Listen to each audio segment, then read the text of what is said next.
I think just moments ago. He was. And he said that you are terrified to wrestle with him. That's why you keep on mentioning standing and banging. Yeah, ooh, I'm terrified. I mean, I'd like to see the whole quote. Somebody sent me a picture of a screenshot.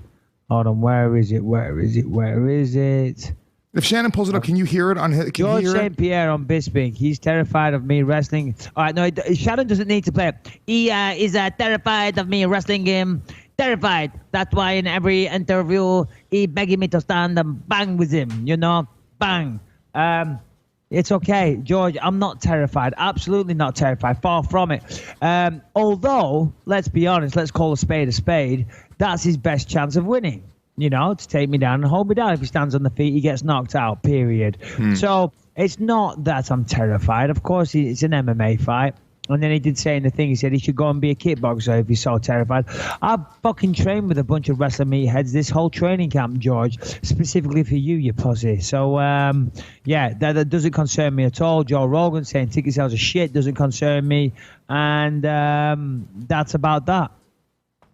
I wanted a third one. You know when you say this is this and that you need to finish with a third. It's a rule of threes in comedy, you know. Yeah, but I couldn't think of a third. Yeah, but what could be the third? Let's think. Well, listen, no, Joe Rogan, I like Joe, so I'm joking. I'm not bothered about what he said about ticket sales. Joe actually said some nice things. Actually, he said I like Bisping, I want him to get paid well. So thank you, Joe. I appreciate you saying that. It's very kind. Yeah, no, he's a fan, and for the most part, like I said, everyone for the most part is picking you.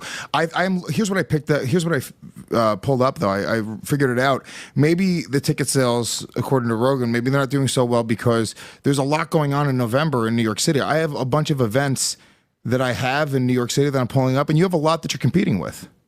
Such as? The Renegade Craft Fair. Ooh, I mean, listen. I mean, what are the specialities of the Renegade Craft Fair? Let's see. This is what it says. Are you excited for the Renegade Craft Fair? Once the cool weather sweeps in, Gotham transforms into a shopping bonanza where you can find great flea markets and holiday markets chock full of unique goods and delicious grub. New Yorkers should get psyched for the motherload of craft fairs. Renegade Craft Fair. See, this is what I'm talking about. The UFC staff need to do their homework. For crying out loud, we're going up against the Renegade Craft Fair. It is destined to fail. Crying out loud, they're going to have hot drinks, they're going to have cocoa, hot chocolate, they're going to have bric-a-brac, they're going to have flea markets, they're going to have weird. They're going to probably have really nice little Christmas ornaments for sale. They'll probably have some sort of like apple cider, hot cider. Yeah, God's sake, endless wonders on a cold, gloomy evening in New York City. I know where I'd rather be, the Renegade Craft Fair. Also, hold on, the world famous New York Comedy Festival, which the Puerto Rican Rattlesnake is hosting 3 shows at. Hold on the same weekend? No, it starts a few days later. But you know what, dude? People are probably going to be getting misleading, Lewis. No, people are going to be getting psyched up for it. I think that entire Saturday night they're going to be in their head going, dude, fucking comedy this week. I can't go watch fights. I'm getting into the comedy. And what else have we got? You said the power of 3. Yeah, and then okay, right here. The Thanksgiving Day Parade. Fuck Thanksgiving. Come on, Mike. No, I'm serious. I'm going to go out on a limb and say fuck Thanksgiving. I hate Thanksgiving. Why? Because we leave you out? It's annoying. Here's the funny part. You and your fucking non-American family, you still celebrate it and eat turkeys like you're Americans every year, and then you say fuck Thanksgiving.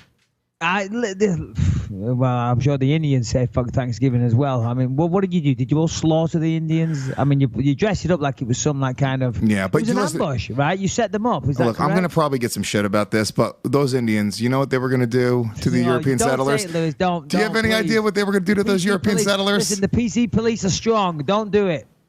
Do unto others as others would do unto you. I want to hear what you were going to say. Do unto others as others would do unto you, but do it first. Yeah. I don't know. I don't know much about Thanksgiving or your crazy American tradition, so we'll just leave that one there. Although I do like it because it's as my wife calls it, it's a dress rehearsal for Christmas Day dinner. It is nice. Try things out. Anyway, so yeah, listen, ticket sales are going to be great. It's New York City. It's Madison Square Garden. It's me versus GSP, Cody Garbrandt, TJ Dillashaw, Joanna Jędrzejczyk, Rose Namajunas. Come on, and the list goes on, my friend. The list goes on. Yeah. I'm very yeah. excited about the entire card. I tweeted that out because I was watching the fights over the weekend, Darren Till versus Cowboy Cerrone. And which, by the way, you were right again. We're going to get into it. But they showed they were showing promos the whole time for UFC 217. And we've just been really talking about your fight. And the entire fucking card is stacked. It's a crazy card. That Garbrandt-Dillashaw fight is just one of the best fights in MMA, period, right now. Well, did you see Cody Garbrandt against Dominic Cruz when he beat Dominic for the belt? I mean, his performance was absolutely flawless. It was incredible. He was doing the robot in the middle of exchanges. It was crazy. I mean, listen, Dominic's a hell of a fighter, and I like Dominic. Me and Dominic have a love-hate relationship. Excuse me, the coffee is repeating on me a little bit there. Yeah, we have a love-hate relationship, and when we work at Fox, which doesn't happen anymore because obviously he's kind of graduated up to commentary level now, so we don't get to work with each other so much. But we used to.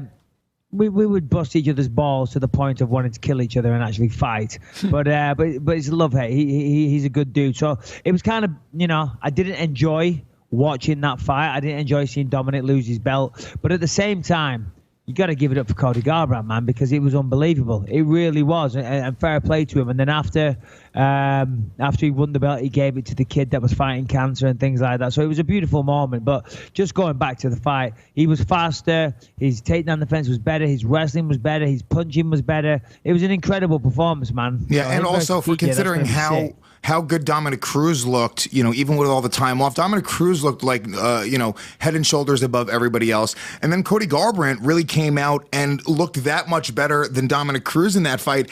And on top of that, Cody Garbrandt, I mean, Shannon, pull up a picture of Cody Garbrandt. He is probably the best looking fighter in MMA. This guy, hold on. I don't know about that. Look at him. Listen, I don't know. I don't Shannon look at doesn't my care. UFC colleagues like that.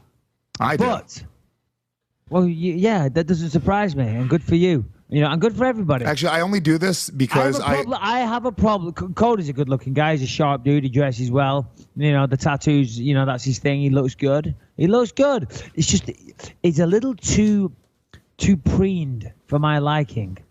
Too preened?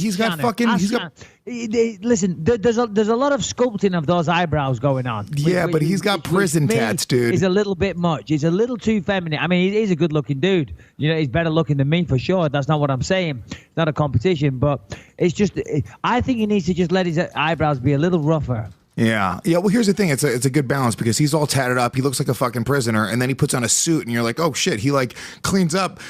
And it looks like he wears mascara.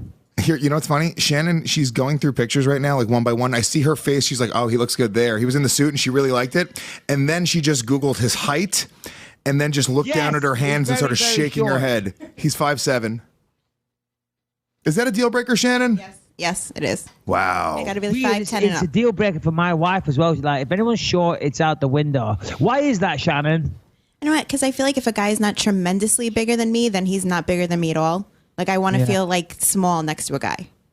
Yeah. Well, no, that's the way it should be. Says the guy that's 6'2" with broad shoulders, tall, dark, and handsome. Yeah, it is what it is. You got to work with what you got to work with, Lewis. You know what I mean? Make the best of it. Shannon, are you going to make it in Sunday when Mike's in studio? Absolutely. Absolutely. And now she'll fucking take off her stupid bartending job, right? No, it's my job. Yeah, of course exactly. I'll be here. Yeah.